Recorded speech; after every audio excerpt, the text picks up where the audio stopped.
heard at the stakeholders and where we are at present with the consultants.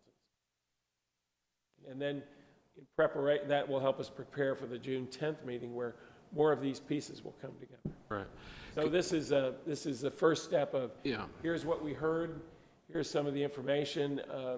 Ms. Hockenberry was, you've seen some of these up in the offices, wanted to make sure you had as much of it, and we've pushed the consultants to do some more thinking. I wanted to compliment the two groups for working well together. I think it's been very good communication between the urban design people and Nelson Nygaard. So we think we're making progress, but the program, how much density, what the splits are, those are planning issues, which I think this commission, Yeah, and I think, with the advice of the working group, right, and that's where I was saying, I weigh think, in on. right, I think we can look at these and you see this one and it's nice because it has this big openness in the Right. middle. That looks a lot better here, but of course we have to marry that with what the market will do. If this is a much less desirable thing for a developer to dig in on, then that, it might be nice that we like that, but we may not be able to realistically consider that. So I think that's what the working group, I think, is trying to help. At some point, we're going to merge all this together. Because, Russ said timing's not on our side, and it's not. And so generally speaking, that means we'll get less value than if we had more time. But if we can come up with a plan that's looks good to more than one developer and you get some competition, then that can mitigate our disadvantage on the timing. So I do think we need to ultimately come up with a plan that's compelling for developers so that we don't have one developer saying, well, I can get a sweet deal here because these guys need to do something soon. They can do that if only one is interested. If you get two or three interested, then they'll be competing. I think one thing on designing these things, if you don't carve out some open green space and say, we're going to have this, it will get eaten up so that you have residual.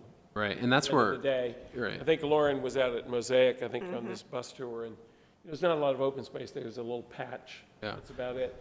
So if you don't reserve it, it won't exist. And to the extent that it's distributed, then each building site can benefit. I think under this scheme, you would tend to have more of the residential and lower rises uses on the interior of the site. Right.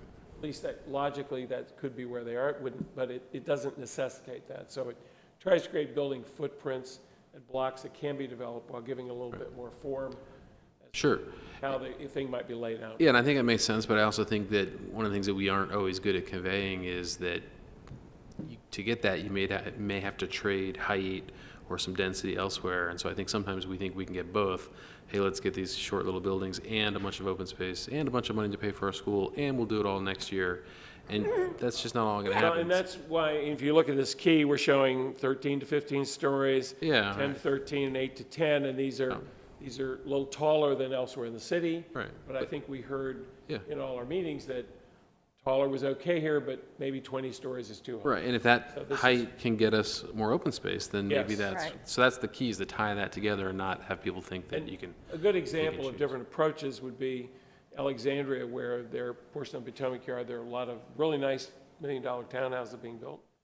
But there's some open space, but, if you can get more open space if you are able to get somewhat taller buildings, if you reserve the open space. So Right. it's a balancing act.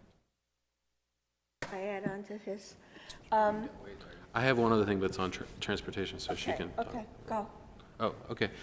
This is my favorite question. Have you guys started looking at all at the impact of autonomous vehicles on any of this stuff? Because parking, traffic flow, road configuration, even like drop-off sites. I mean, I see you laughing at me, but No, we're talking about stuff that's not going to be built for 10 years, and I'm telling you in 10 years it's going to affect that. If I had $1 for every time I've had this conversation over the last 2 years, I'd be a very rich man.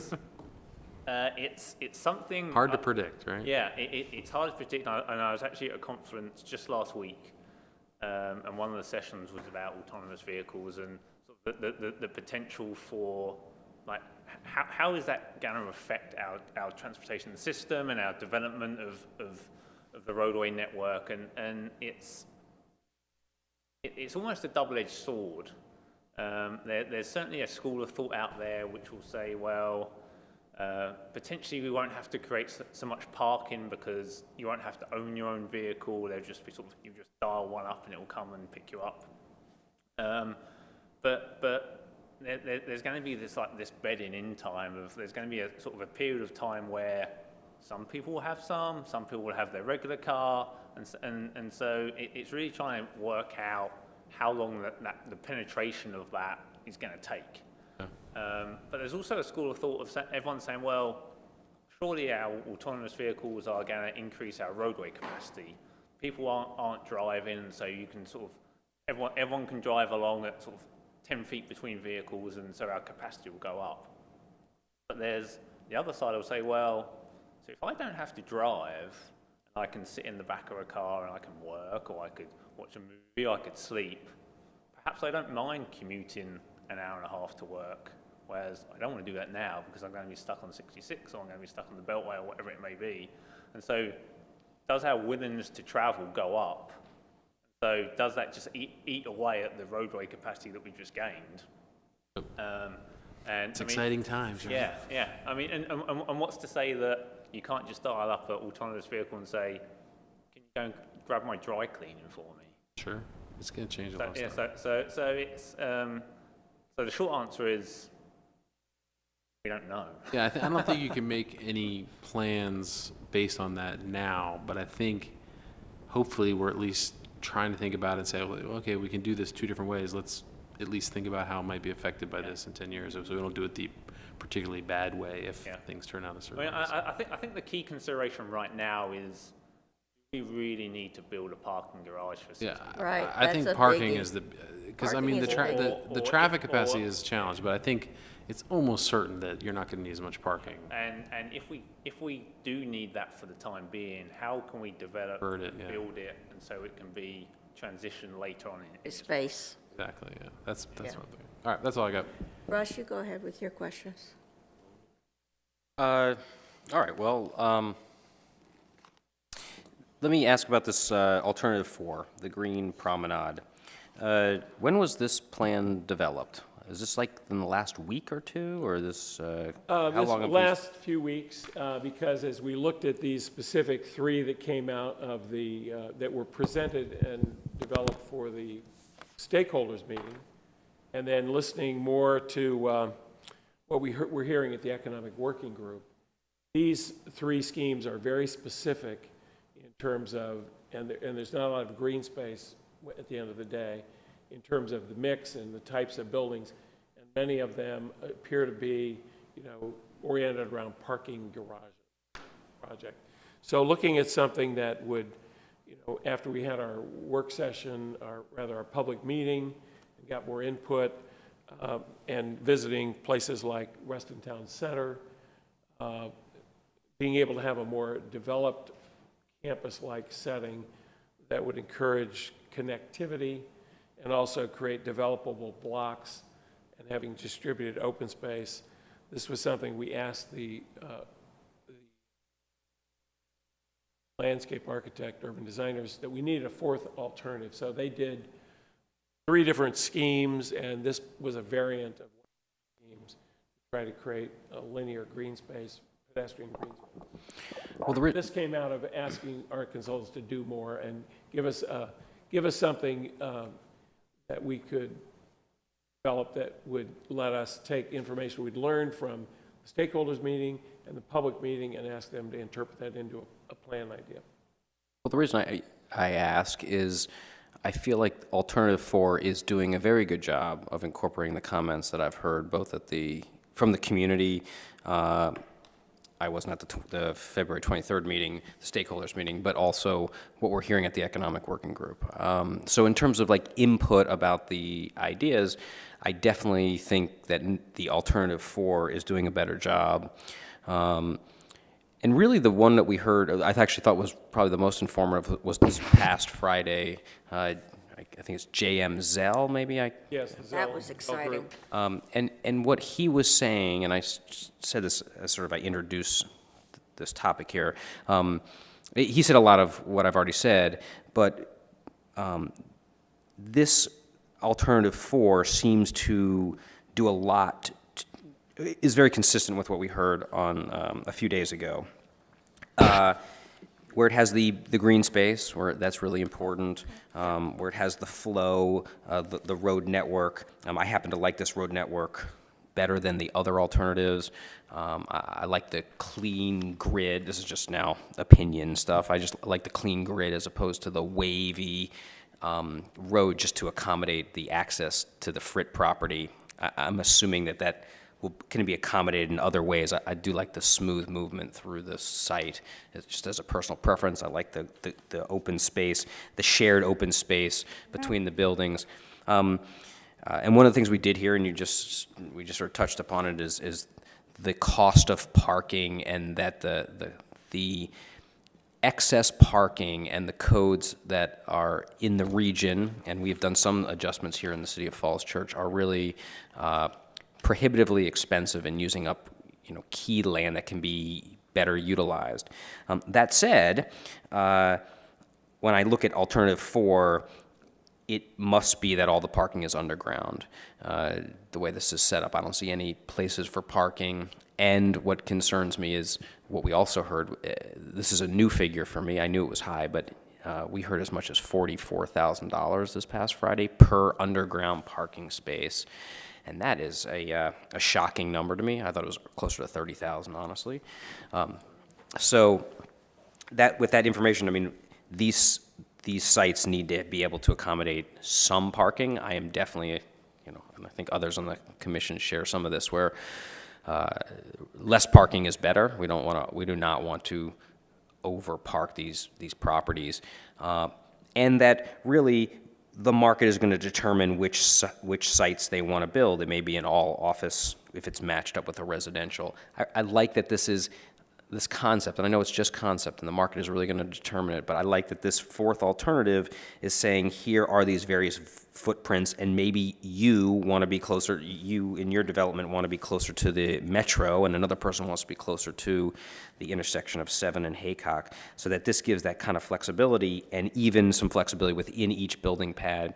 I just think this is really a good job by the consultants and the planning department to incorporate what we're hearing. And I really believe that this area, this 10 acres, needs the most focus as opposed to the high school. Now, some of those things the high school is going to impact where it's located and how you access and the transportation associated with that, because that's important. But I like the focus of the economic driver of this project in Alternative 4. And that this is the key to the city. It's the key to paying for the high school. It's the key to having the school's going to be activated anyway. There's activities going around the clock, as Ms. Hockenberry said, and people have a need to go there. But that to make sure that this area is properly activated is going to be the key to everything in terms of what we economically want to achieve.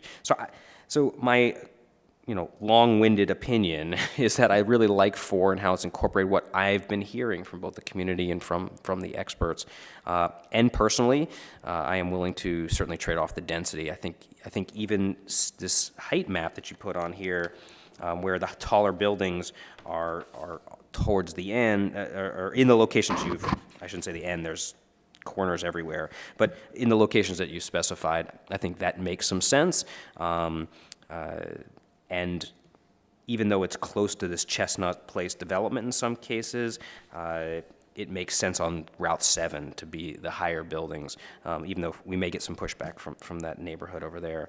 So I like a lot of this. And I think that we're headed in the right direction. What's not clear to me from Alternative 4, and sort of my last comment here, is one, the parking, which I just said, but also what's happening with this UVA Virginia Tech parcel. It has just been a consistent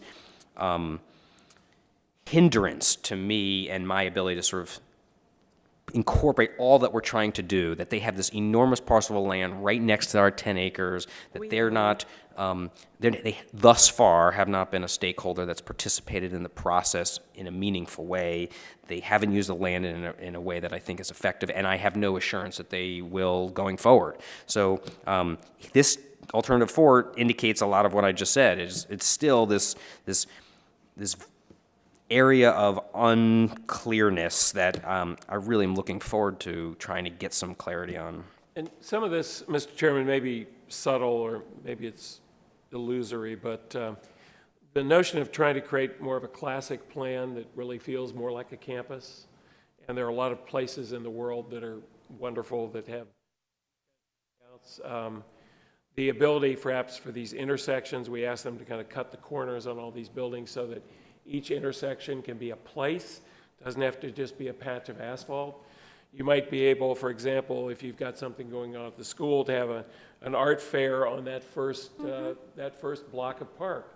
In other words, imagine students promenading using this space every day because it's there and it's a place to go and there's stuff to do, or maybe you're buying something, you're going to a restaurant or coffee shop. So creating also a campus-like setting for the commercial along with this high school, and then that kind of offers a model for the UVA Tech property to become what it might become, whatever that may be. I agree. I think you're putting in the right sort of general Absolutely. environment for that. Though I see, when I look at the one in front of me, that it looks like this promenade has a lot of trees. And while I'm a big fan of trees, I think this area should also be, more grassy and the ability to sort of feel like a campus where you can have some fun on non-wooded area here. This looks like it's just rows and rows and rows of trees. That's not It's my 100 feet preference. wide plus 6 and 6, so I think in the section it's 112 feet wide, including the 6-foot sidewalks. So the notion of how you treat this, I think, ought to be very open, and there ought to be a variety of activities there. Some of it might be green space. Look, this is So it's, so future, like nuanced stuff. I'm just saying when I see it, when I saw it up on the board, it looked like all green to me. It all looked all grassy. And then I looked here and I saw that there's, trees indicated. But look, there's so many moving parts and the developer may say, I want this or that. Just my preference. This is like a throwaway comment, that's all. Just following up on one of the things that you said, Mr. Chairman, as far as the city's outreach for the June 10th meeting, I'm just wondering if it would make sense to orient a little bit more towards the sort of thing we've been discussing this evening, and maybe a little bit less towards Q&A on the schools. It may confuse some people as to what's going to happen on that June 10th meeting, and I agree with you. I think having more detailed discussion and getting input from the community on the sorts of things that we talked about this evening might be more relevant to the sort of things that we're going to have to decide on. Well, and we're hoping, frankly, it's more of a planning meeting. I know there are a lot of pieces coming together on this. Yeah, it Right. was introduced to me as a lot of pieces. And We felt I it don't was have- important to have a meeting, though, so we could, yeah, I don't have a Check lot of in. clarity, as Mr. Stevens said, about what we're actually doing on that meeting. Right, yeah. And I'd like to have that. I'm actually got a family commitment that day, so I will not be able to attend. But I think that for the public and for the rest of the commission, it's essential that we got a better understanding of where our role is in this. we have advocated that it's the commission's second meeting that we promised people. Excellent. And our meeting on the 15th, part of what we want to do is do more of a work session in preparing for that meeting. So we're going to be focusing on that 15th about what do we do on the 10th and follow up on this work as well. No, I also can't come on the 10th because I already had plans as well with my Girl Scout troop. I do wish that we could run these dates to us a little bit, because I found out about it through, I think on a listserv, actually. So, anyway, and I saw the date, and I was like, oh, unfortunately, I'll be out of town. But, anyway, just to point out that it would be nice to have a little bit of lead time on this. The other fallback is the 17th, and that's the other potential fallback date. It's getting very close to the end of school, so that's also a possibility. We've talked about the 10th as being an ideal date in terms of the school calendar, but, the Well, but school 17th is a doesn't end fallback. till that Thursday after the 17th, and graduation is the Wednesday after, so Right, school is That's still another quite in potential. session. yeah. Not many people will have their kids out that early because you have to fill out a lot of forms to do that. Right. I'm available the 17th, but there seem to be many people or many groups that wanted a piece of that 10th date. So I just don't know who's involved now. If it was just the commission, Just to then be clear, we lobbied hard to have the meeting, because there was some talk about it's too soon to have a June meeting. We felt we need to have a check-in as we promised with the community, feedback of what have we been doing since that meeting we had Yep. earlier in the year. And then I guess we decided, yes, it makes sense. It's a good time to try to bring things together. We It doesn't need to be, touched on the it doesn't need to 10th. be changed on my account, I We just, touched on the 10th, but that was, we've always talked about the 17th could be a fallback. So that's possible to kick that back to the 10th. We can certainly talk to people. It's just the May 1, so it's, if we can have more commissioners there, that's certainly something we can talk about. Yeah. okay. I mean, there's no way I can attend on the 10th, but, Are other commissioners unavailable on the 10th? I'm not available on the 17th, I don't think, but I don't have. I think I'm okay on I both. can live without it. That's life. But can I follow up? When is the report from the school site supposed to come in? The 10th. The 10th? And I think it's unfortunate that we put the school on any of these things, because it presupposes, you know, That's not our call. oh, I know, but it's a shame, because people get it in their head, which we always have trouble with whenever they. No, because it's a placeholder. Right. And, but the big thing from all these meetings is flexibility, flexibility, flexibility, more flexibility. So I can see all this, because it's really some wonderful work as appendices, and I can see this as preferability and, or preference. And, but again, just, I think this is going to be about the most conceptual thing we'll ever do. Oh, area plan? So Yeah. one thing Most is, if conceptual at there's all. interest in us pursuing this other option in more detail, we would have some time to do that. Again, this was kind of an outgrowth of, we had 3 interesting alternatives presented to the stakeholder group. We've had a lot of input, and we asked the consultants, here's what we think we're hearing, can you develop some other ideas? And this was the outgrowth of 3 of them turned into this version, so we can work on this some more if you think it I mean, the way we've, deserves more work. the way we've set this up, wait a second. The way I understand this is going to go is that we're going to try to hire, we, being the city, hire a master developer and really try to work sort of symbiotically with them to understand, you know, where we can move and where we can't. So this really is going to be conceptual, and someone's going to come in with their own ideas about it. But I think by setting this up in this manner, the way it's, I mean, there are some refinements that I think can certainly be made to this alternative 4, but it is highlighting the things that we think are important. One is the transportation flow, and 2, I'd like this, you know, really focus on the green space and saying this is a really important part of what we're asking for here.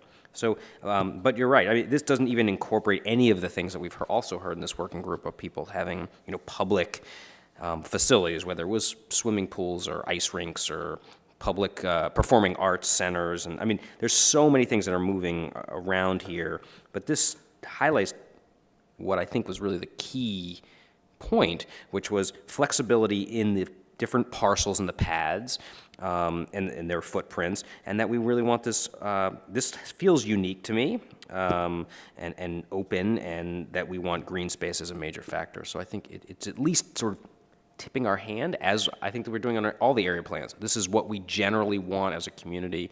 I think it's a better starting point, let me say, for community outreach than some of these other ones, which just show big blocks and big, dense, you know, even the coloring is just, Right. looks like it's just so overpowering.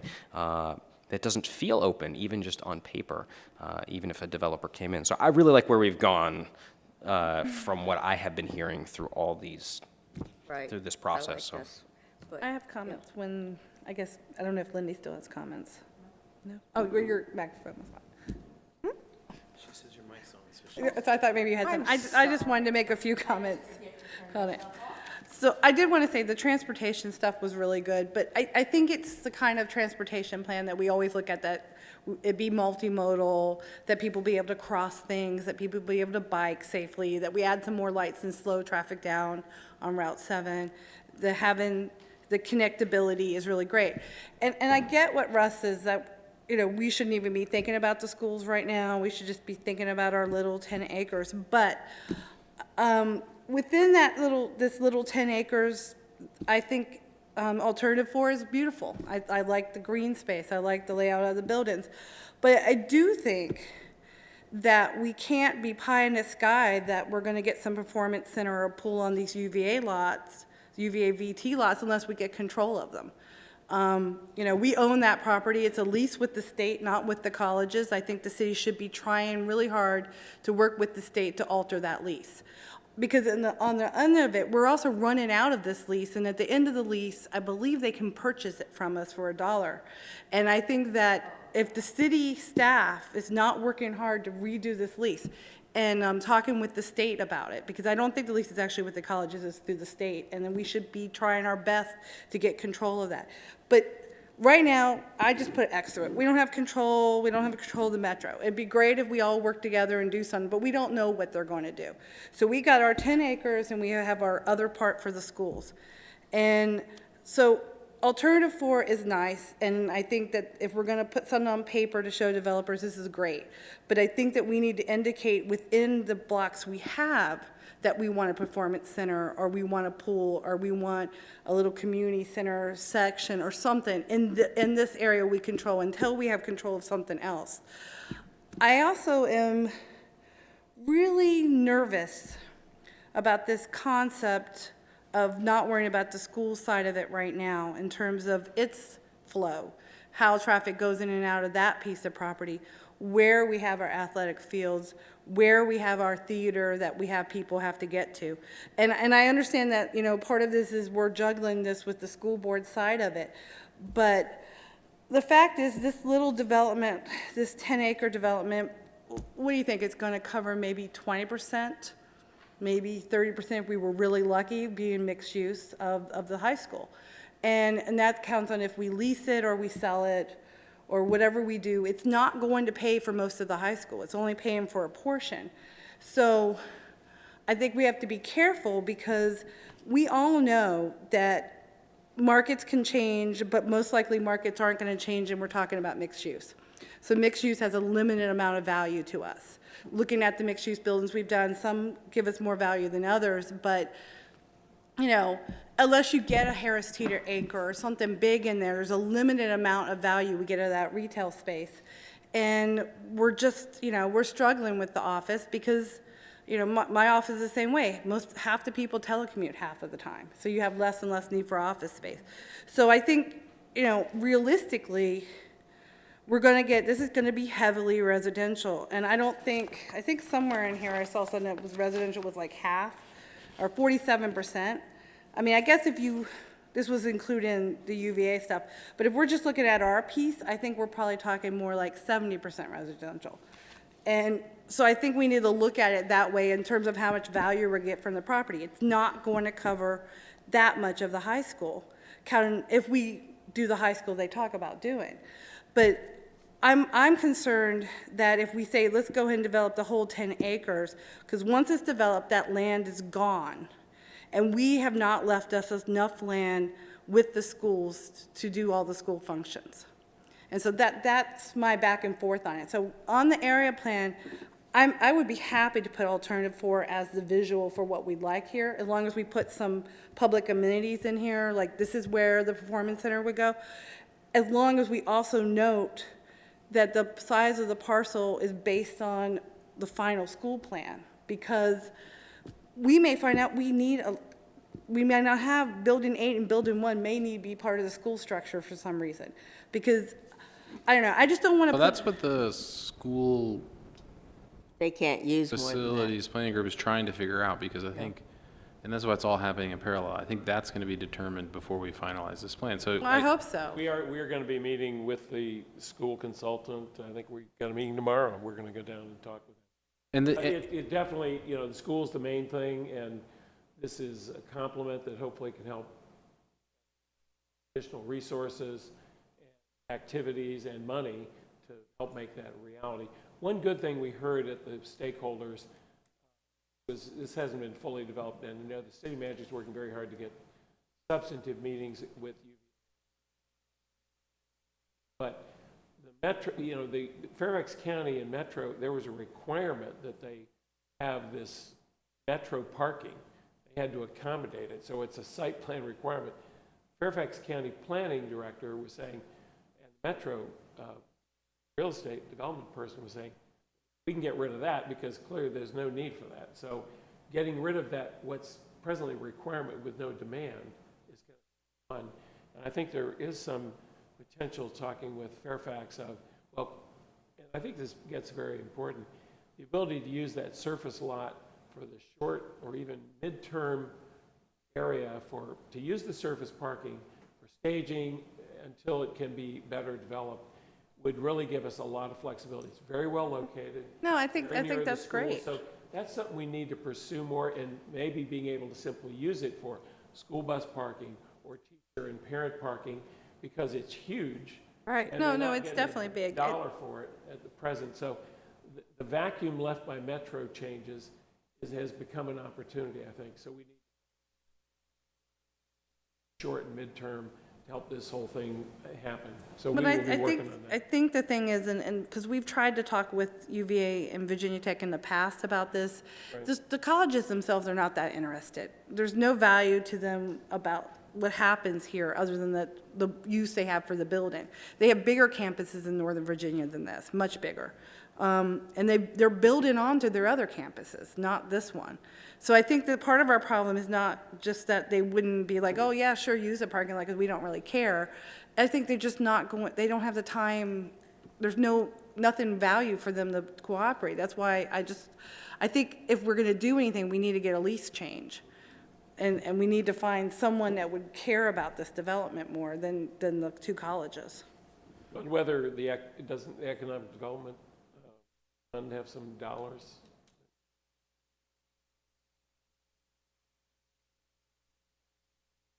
Along that line, could we get a field trip down to Carlisle? That looked fascinating It is, with it's. with and, what they've yeah, done. It's a very interesting area. I mean, it was You mean in was a Alexandria? former Yeah. rail yard. Oh, Because, yeah, Mr. Stevens has also mentioned City Center Yeah. downtown, which Right. is a former convention center site. It's a very high-end project, but it's facilitated by, Yeah, Mr. Zell made some positive comments on that site as well. right. yeah, Carlisle works really well, but part of it, they got the anchor of the patent office. Right. And that was really what caused that to happen. Now, the interesting thing about the Carlisle, I work just down the street from it, so I walk through it all the time. And they still have not really filled their retail. They still don't have, Right, they don't right. have that many good restaurants yet. It's kind of a weird thing because if you want to, it's better to go to Old Town proper than go to Carlisle if you want. Slightly I wanna see the- isolated. Yeah, I Yeah, want to see it the is soccer isolated. field on top of the building, Yeah, I mean, frankly. It's not a bad place, it's just that they, they're having the same struggle. Right. If you're a retail company, and you have a choice of being on King Street or in Carlisle, you're going to King Street. Yeah, that's for sure. And so that's their problem. But they're a lot of office, and they have residential mixed in, but anyway, it's an interesting place to walk around, it's very pretty. and it's been a long time happening. Right, and what I've noticed they're doing now is they're putting festivals out, a lot of festivals, and they're doing, the Christmas booth shops like they do in New York City and Europe, and they're trying to bring people in. Their big open space was a Right. festival this weekend, or a wine tasting or something. There were a lot of people down there on Sunday. It was beer, it was a beer But, fest. I think that I took pictures. the group that's been chosen by the school board, the architects for that, have done really innovative things. And I'm looking forward to seeing what they come up with, use of space. Dunbar High School, which they did, won the Urban Land Institute Right, premier project for institutional use this year. but they just had some very innovative ideas, and a lot of their buildings, unfortunately, most of them are spread. They're not vertical. But, I just think that I'm anxious to see what they come up with, because they seem to be very innovative. And their big thing is, space and field space and everything like that. And I'm so glad that the city council passed the CIP with Larry Graves Field in it. So that's important, is. for our future, too. Well, Perkins Eastman, they were finalists in the school plan that we did, I guess it's 9 years now, the 2-year one we did in the past. Anyway, and then, but they lost out to our normal ones, I forgot their names. But anyway, they had, one of the things that they suggested at the time is that we put wind turbines over 66 to power our high school. Well, that sounds good to me. Yeah, because the wind of the cars will actually run the turbines, which I thought was pretty cool at the time, anyway. Mr. Rankin? Yeah, so I do have a thought about this, based on what Melissa was saying. I do, this plan does lack that donut chart. And I know from previous economic working group meetings that there was, I mean, you know, I threw out to one of the early consultants, like, how many residential units are you talking to get developer interested in? And, you know, his answer was vague, but probably 10 times the number that some of the people in the room were thinking. So I do think we need to just confront it head on. If we start talking about a plan like this, what are those structures realistically going to be? Because they're not going to be office buildings.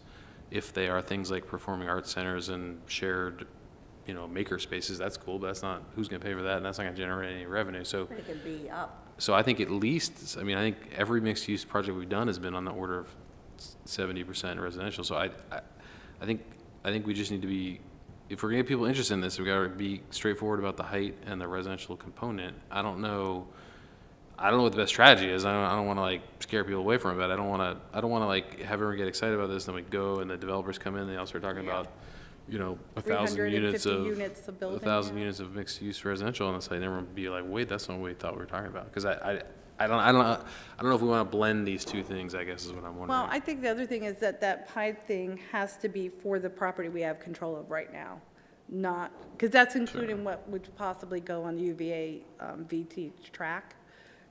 We don't know what's going to happen there. And I have a Yeah, feeling that's that fine. may eventually develop, but it's going to take much longer. But even if it does, it doesn't, we don't get any revenue from there, so.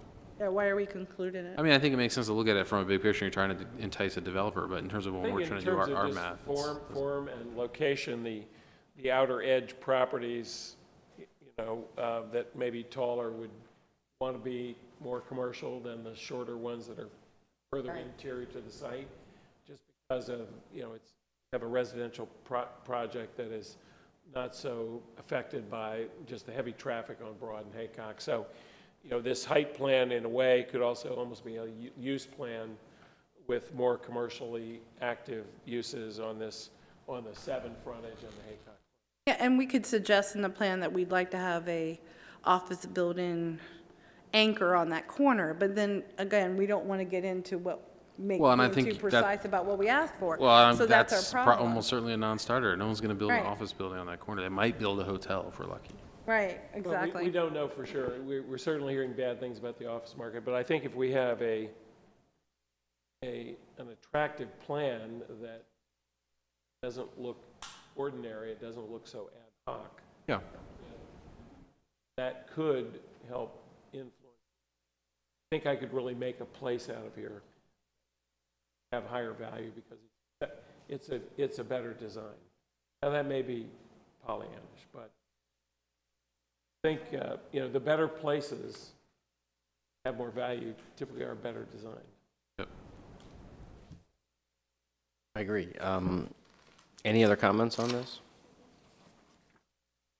All right, well, I just, Mr. Chairman, I would like to thank Carrie and Lauren, both in particular, working very closely with both consultants. A lot of hard work and a lot of good ideas that both of them have worked on to bring this forward to you and to enhance the communication between the consultants who've also worked very hard. But Carrie's been very quiet back here in the corner, but she's done a lot of great work, and as has Lauren, so I want to let you guys know that. well, thank you very much. Yeah, so, you know, quick summary. I think this is I think you mentioned you believe you're making progress. I would like to agree. I think this is a lot of progress. We've come a long way from just a big, 34-acre spot on the tip of the map. And I do want to make sure I comment on what you said, Melissa, about the financial part of it.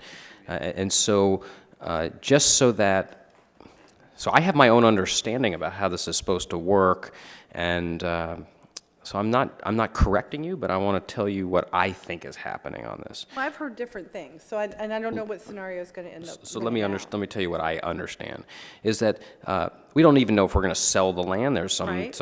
It could be some large lease back, but essentially that the land value is, what we thought originally was going to be a somewhat large component of this. I agree.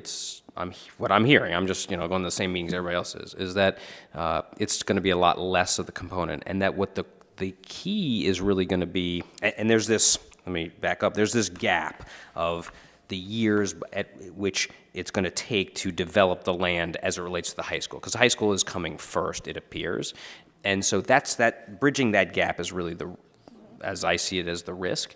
And then what we're hoping is that the tax revenue associated with this 10 acres is going to pay for the bonds and the annual or monthly costs associated with the bonds. So that this area, you had made a comment about it covering like 20%. 20 to 30. 20, 30. And I'm not sure I understand that comment, only because I think perhaps the land sale will only, if we do in fact sell it, would cover a small portion. But I do believe that in the long term, the vast majority of the high school is going to be paid through tax revenue. What I understood at one point, and this was probably a year ago, someone was looking at our typical mixed-use building, what the value that comes out of it. So like looking at like the Byron spectrum, an average of those guys, right? And I don't know if the Pearson was in there or not, because Pearson's an anomaly. But anyway, but looking at that, yes, if you look over years, part of that money coming from it is going to be able to pay for some of those, for some of the bond payments. But if the high school's the $100 million high school, it's based on what we've done, I'm not sure we're going to be able to build. It's that whole thing. Are we going to build 10, 15-story apartment buildings to pay for it? Probably not. So we're in that 5 to 8 range.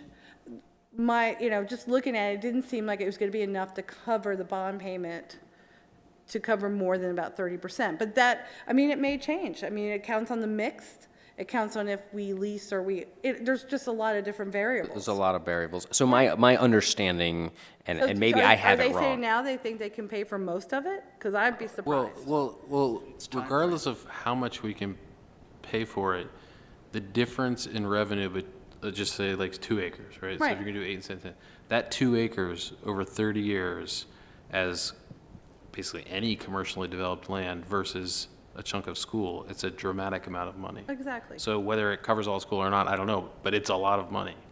So I think that's what we have to Well, I keep just, in you mind, know- is that we're not just talking about like, what could we sell 2 acres for one-off? It's like, no, you can generate millions and millions and millions of dollars in ongoing revenue over 30, 50 years, whatever it is, so.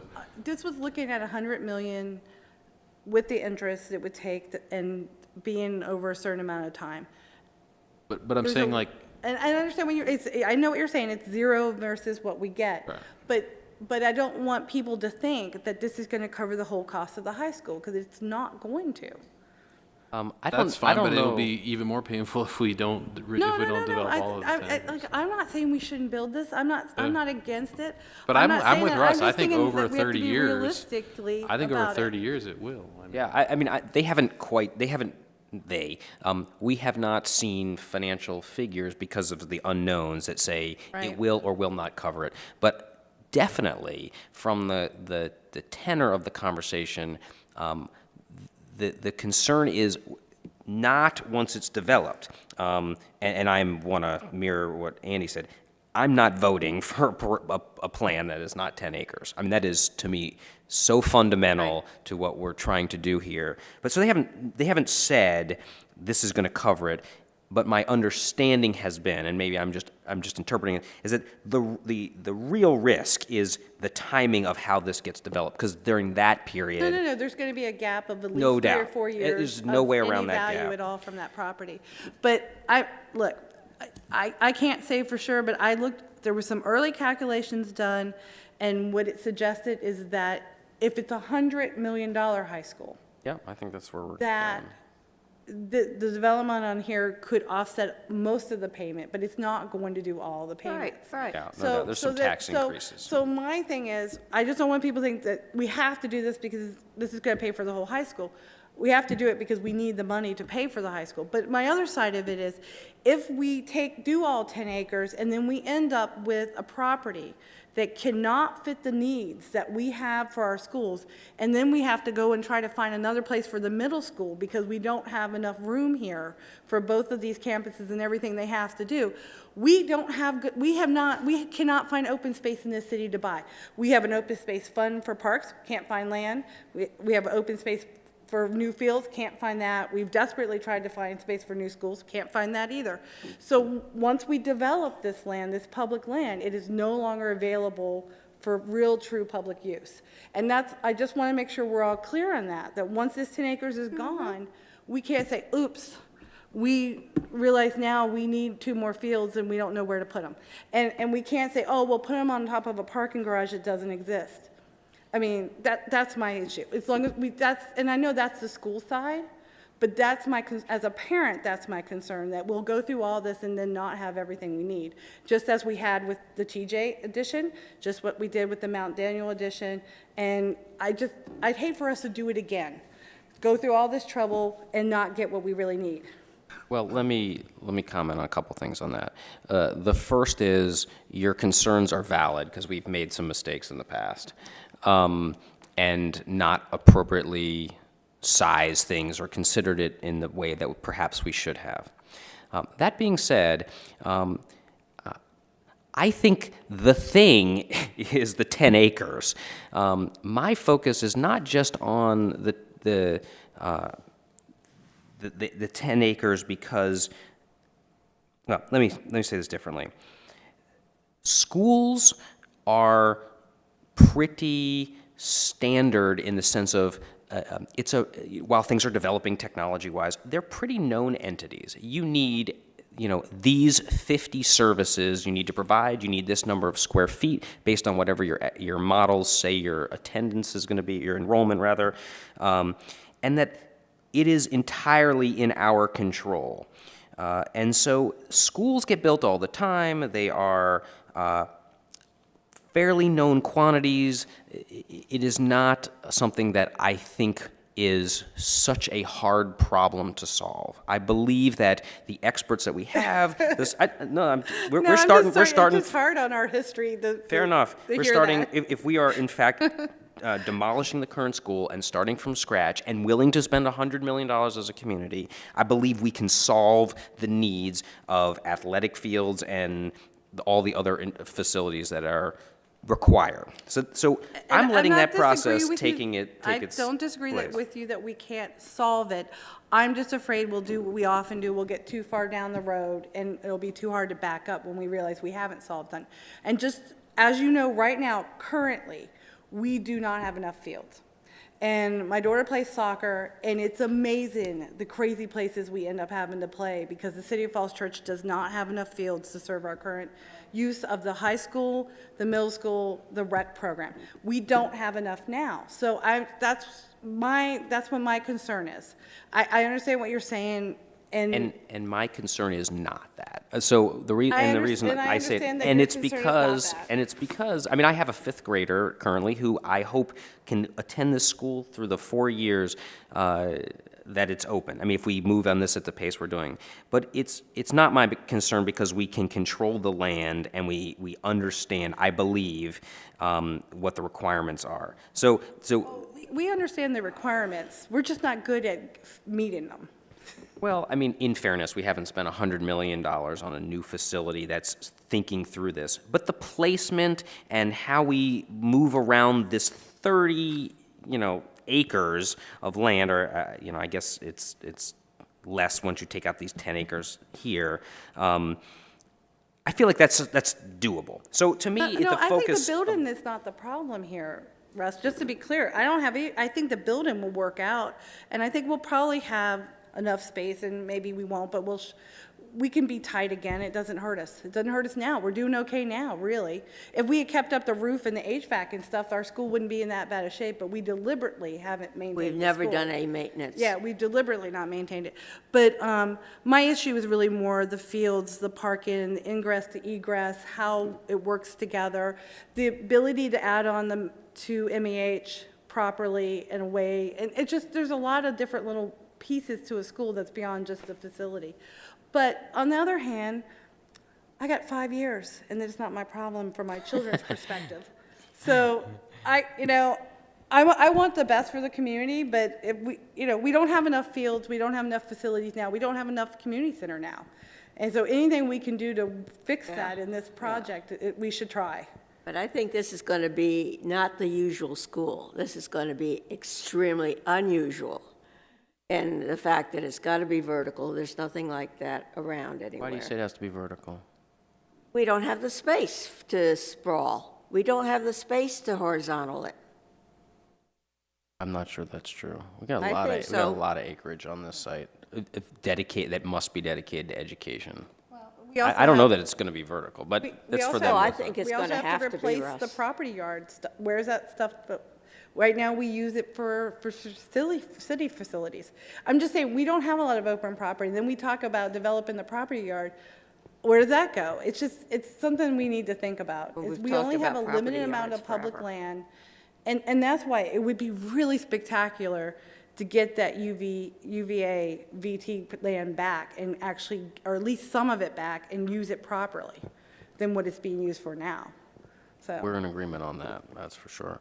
that would be my main goal. Well, I think, well, let me say, my view is that the team over that meets on Tuesday nights can figure out this school. They got a lot. I think they've got plenty of land to work with here, but that we need to be focused on these 10 acres, because if you want a $100 million school and all those facilities, this is the driver. The reality is, if we had a bunch of money lying around and our tax rate was low, we wouldn't redevelop the 10 acres. We would use it for fields and all this other stuff. But apparently people don't like the high taxes, and there's really not that many ways out of that.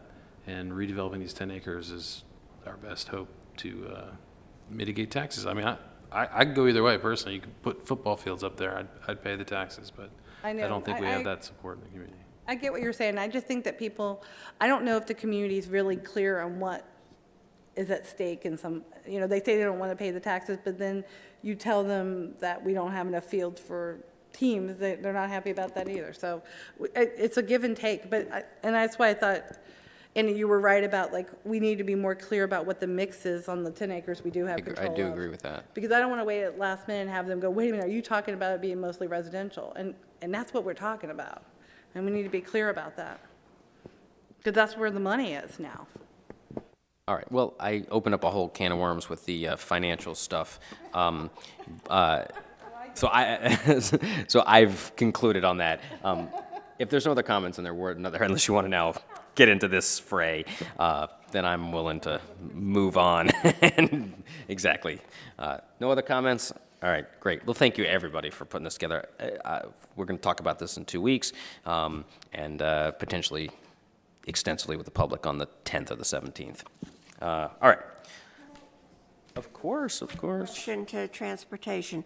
Are you going to update your stats on percentages of people, kids riding buses, kids walking and everything? Because that was quite greatly missing. If you propose this and to a group, they're going to notice it right away. And the evening time, that maybe you need to, but it's not. The games are practically over, so you're running out of time. The seasons are coming to a halt.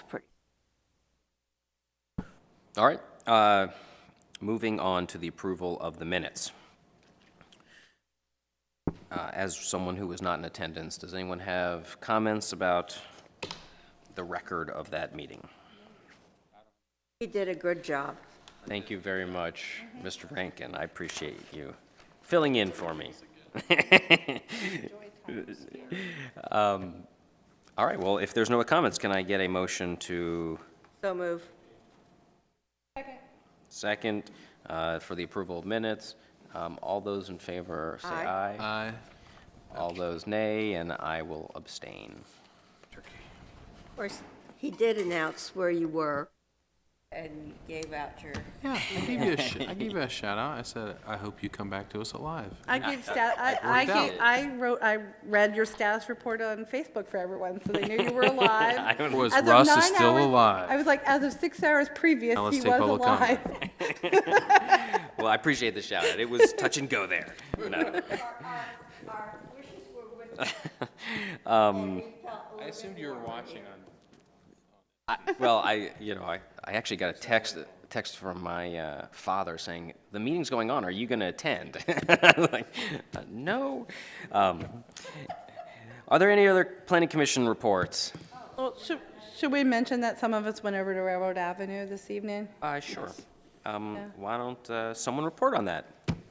Okay, well, I guess myself and Mr. Stevens and Mr. Wadiska, and, oh, I didn't see you over there, I'm sorry. Yeah, I know, I He was didn't there. say hi to you. I was there, I walked in with Okay, well, Russ. everyone, I was not there. yeah. I have a We did family go that I over love. with, the council was having a walk around the property, and the neighbors were there. What happened to the yellow sheet? I guess I gave it to one of you guys. Yeah, okay. No, you didn't, did you? Well, anyway, the neighbors were there, and did. they did give us a list of their concerns. And unfortunately, it's pretty much the concerns that came up at the meeting 2 weeks ago. Yeah. And so, there was a lot of information given out, and it looks like, they're still seeing, some of these things as a little bit, they're really looking at it clearly as adding the 10 houses. They're not really looking at what happens when you have 4 or 5 houses there. So the property is 1.25 acres, so if they could fit it in there or do a pipes, then they could possibly even get 5 lots. It'll be at least 4 lots. Yeah. And so I think I think that's the big thing we learned at our meeting 2 weeks ago, is that you have to kind of look at it against what's by right and what could be. And, I think it's difficult, and I can understand why the neighbors are very concerned. But it is a very narrow road. They're going to expand it. though. Right, and the talk that this property would expand that with the pavers would allow people to pass each other. I guess it would meet, they're going to add a turnaround for a fire truck. Although, looking at it, I really do feel like a fire truck could go down it and back out. But I guess, it would make it safer for the current houses on the street. So, that's the thing that's interesting. I mean, there's currently several houses on the street, including a pipe stem. And so, anyway, I thought it was interesting. I don't know if you guys want to say anything else. No, there were a lot of people there. And everybody said, what do you think about the parking? And yes, we were parked all over the place because, but. Well, that's what I thought was interesting. Between Fulton and the other side street there were a lot of people parked there. There was still lots of parking available, though. Yeah. On But, Sewell, that's the other side street. That's not the point. We don't want this new development to have parking over in their space. So- No. But, because there will be parking, at the new development. And I don't think that the developers are stressing enough about the stormwater control. There was quite a few, a couple questions on that. And I think they need to be, that it's going to be much better than the single-family houses as far as stormwater control is.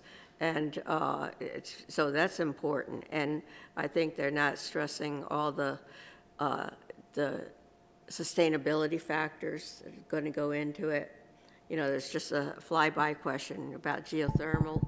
And, I think that I know that they're doing a work session downstairs, but, I just think that needs to be a little bit upfront with some of that good stuff that they're really doing to improve the whole area.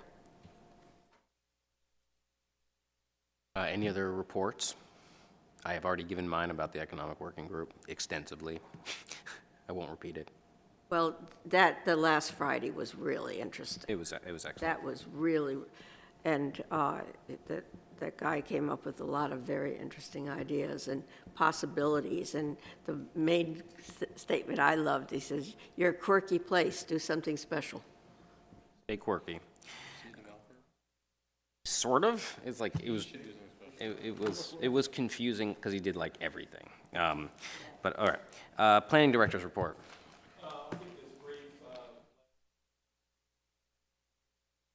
A couple of special events. Lauren Bruce participated in a tour that started in Old Town Alexandria, went through Alexandria, Crystal City, Haley's Crossroads, Seven Corners, and the city, and then went on out to Mosaic and back to Clarendon. This was a group led by Stuart Schwartz and his group of officials from Sacramento, California, who wanted to see what was going on here. And others may have gone, but I appreciate Lauren picking up. I think the mayor also went, catching the Falls Church portion. So we're on the tour list of this place that's walkable and where stuff is going on.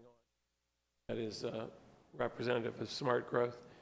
We also participated in a group that Cindy Mester brought to Falls Church for the first time, and this was the Virginia Local Government Management Assistance Group. Deputies, assistants, and others, and they focused on cultural issues and the arts, and there was pretty much a full program all day that started with greetings and welcome at the Falls Church, a tour of the historic Falls Church, a tour of the Tinner Hill Project and the historic walkway with lunch and presentation at the newest regional park, and also a look at what's going on in the South Washington Street area, followed by a panel discussion with a number of developers and myself talking about arts, culture, and history. Very interesting evening. We had people from all over the state who are, very much involved in the nuts and bolts of making local government in Virginia work. I was appreciative of being able to go, and Gary Fuller also was there from planning staff, and Nancy Vincent. Several people from the city staff were there. City manager made remarks at the beginning. So very interesting program. Pleased to have here in the city. Thank you. I just remembered one thing. I was able to do a tour of the Kensington when the Chamber of Commerce had their reception there, and that is a beautiful building. But what I'm very impressed with is the fact that the art space and the people upstairs are doing things together, which we had always hoped would happen. And then I asked if they knew how many people were staying at the Hilton Garden Inn as, visitors. They didn't know, they didn't have those figures, but then I asked over the Hilton Garden Inn, and they said there are quite a few coming in for the special package that they have with them. So, I think we need to look for numbers along that way too, because we always thought that maybe it would spin off of each other. There's a nice complement between those buildings, I know, particularly and they're out-of-town having guests it- coming to see parents. But they're having a terrible parking space problem, so I hope that can get worked out. The Kensington is. Yeah. A lot of vacant space at the garage at the, Oh, no. oh, yes. And, The hotel, I've seen he it, said. so. Oh, the hotel, Oh. excuse me, yes. Saying a lot of this is about parking management. Right. Right. I didn't Lots catch of the hotel spaces. part. Need to learn how to use them.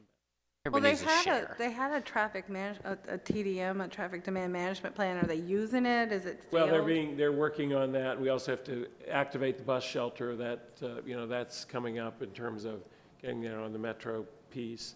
And they're going to have to implement their shuttle to Metro. So, work in progress, but What did we park that at? 0.7 per unit? Was that what it was? Oh, doesn't I'd matter. have to get the statistic. Because it was just No like, residents have cars. right, no, it was based on how many employees would drive to work, how many would mass transit, and the visitors. But I would encourage you to So- go in the building and take a look. It's very beautifully done inside. And the commission's work on the exterior, I think, is very evident. No, it It's a looks very handsome really building. nice. It actually makes the block look a lot better because it looked so unfinished when it was just the hotel. Block looks- And they are sharing between the Creative Cauldron and the art space and doing a lot of presentations to the people who live there. I guess that's the factor, because when we looked at Dickinson in terms of, we were looking at some retail use where people came and went fast. We did not look at it as long-term parking for people that were going to spend 2 hours at a art space. That's So true. is that may be the real factor in that, I mean, we looked at it as some employees, some visitors, and people fairly quick turnaround retail. Street There's a parking meeting around set there. up with There's them street to parking talk around. about Oh, I TDM and know. how to best implement it, and I think they Yeah. are working on the retail Yeah, people, corner. people have of got to some get kind used of to a street restaurant. parking, for God's sake. Well, and there's a lot of people that can walk there. Any other comments? All right, we're adjourned. Thank you.